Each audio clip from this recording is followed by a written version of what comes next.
SIR আটকাতে তৃণমূলের গুন্ডামি যেন থামছেই না। বাদুড়িয়া বিডিও অফিসে সেখানে বিক্ষোভের ছবি আপনারা দেখতে পাচ্ছেন, যেখানে নির্বাচনী আধিকারিকদের হেনস্থা করা হয়। তৃণমূলের মদতেই এই তাণ্ডব। বিডিও অফিসের ভেতরেই কি হয়েছে, যেই প্রশ্নে ইতিমধ্যে ঘুরপাক খাচ্ছে, তার কারণ অভিযোগ উঠছে শাসক দল তৃণমূল কংগ্রেসের বিরুদ্ধেই। বাদুড়িয়ার ছবি এই মুহূর্তে আপনাদের সামনে। নির্বাচন কমিশন তরফে যাদেরকে রিক্রুট করা হয়েছে সেই সকল নির্বাচনী আধিকারিককে হেনস্থা করবার অভিযোগ। ভিডিও কি বলছেন শুনুন। ওনারা একটা কমপ্লেন নিয়ে এসেছিলেন, আমরা শুনলাম ওনাদের কি কমপ্লেন আছে, আমরা এনকোয়ারি নিশ্চয়ই করবো। এনকোয়ারি করে যেটা পাবো সেটাই রেজাল্ট করবো। আপনি কি দেখেছিলেন এদেরকে? না, আমি সেইভাবে রাখিনি। মানে ওদের বক্তব্যটা ওনাদের বক্তব্য, ওনাদের নামে কমপ্লেন পড়েছে, সেই কমপ্লেনটা খতিয়ে দেখা। কি সেই কমপ্লেন? ওই ভোটার লিস্ট নিয়ে, ভোটার লিস্টের নাম কাটা নিয়ে একটা কমপ্লেন পড়েছে এবং সেটা নিয়ে আমরা খতিয়ে দেখছি কী আছে দেখলাম। সেই লিস্টটা কি আপনাদের কাছে এসছে কোনো তরফ থেকে এদের নাম কাটা? না, একটু দেখে বলতে হবে। ভিডিওর কথা আপনাদের সামনে রেখেছি। আর এবার স্থানীয় তৃণমূল এবং বিজেপি তারা কি বলছে শোনো।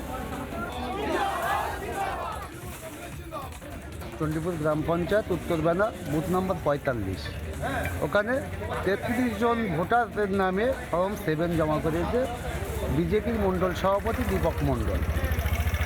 আদতে তারা প্রত্যেকেই জীবিত ব্যক্তি। সামনে 2026 নির্বাচন, বিজেপি তো এখন আর কোনো দিকে কোনো কিছুই করতে পারছে না। একটাই হাতিয়ার, কীভাবে এই এসআইআর করে বৈধ ভোটারের নাম বাদ দেবে। বৈধ ভোটারের নাম বাদ দিয়ে তারা ক্ষমতায় আসবে। ভোট করে তো বিজেপি কখনো ওয়েস্ট বেঙ্গলে আসবে না। নোংরা ঘৃণ্য রাজনীতি বিজেপির, সেই ঘৃণ্য রাজনীতির দ্বারা কীভাবে এখানে সরকার গড়বে সেই কুচক্র নিয়ে আসে বিজেপি, সেটা কখনো পশ্চিমকালেও সম্ভব হবে না। সারা পশ্চিমবঙ্গ জুড়ে এসআইআর এর ফলে টিএমসির একটা বিরাট ভোট ব্যাংক লস হচ্ছে। আর এইটা আমরা যে অনুপ্রবেশকারী আছে বলতাম, যাদেরকে ভোটের মেশিনারি হিসেবে তৃণমূল কাজে লাগায়, সেটা প্রমাণ হয়ে যাচ্ছে। এখন ইচ্ছাকৃতভাবে এই কিছু ভুলভাল দেখিয়ে সেটা নিয়ে সারা পশ্চিমবঙ্গ জুড়ে একটা উত্তেজনার সৃষ্টি করা হচ্ছে। ইচ্ছাকৃতভাবে নাম ভুল করে দেওয়া হয়েছে, সেই নিয়ে একটা উত্তেজনা সৃষ্টি করে বিজেপির উপর একটা আক্রোশ চালানোর চেষ্টা করা হচ্ছে। রাজ্যের বিরোধী দলনেতা শুভেন্দু অধিকারী কি বলছেন শুনুন।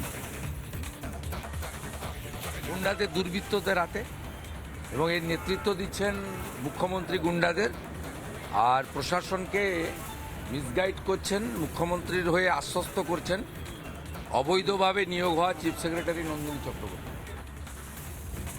শুভেন্দু অধিকারী বক্তব্য আপনাদের সামনে রাখলাম। কিন্তু বাদুড়িয়া বিডিও অফিসে যে বিক্ষোভের ঘটনা, নির্বাচনী আধিকারিকদের হেনস্থার ঘটনা, তৃণমূলের মদতেই বারংবার এই রকম গুন্ডামি কেন চলছে তা নিয়ে প্রশ্ন তুলছেন এলাকার বাসিন্দারাই। নানা ধরনের কন্টেন্ট দেখার জন্য লাইক করুন, শেয়ার করুন আমাদের ফেসবুক পেজ, সাবস্ক্রাইব করুন আমাদের ইউটিউব চ্যানেল। পাশাপাশি অন্যান্য ব্রেকিং নিউজের জন্য অবশ্যই চোখ রাখুন রিপাবলিক বাংলায়।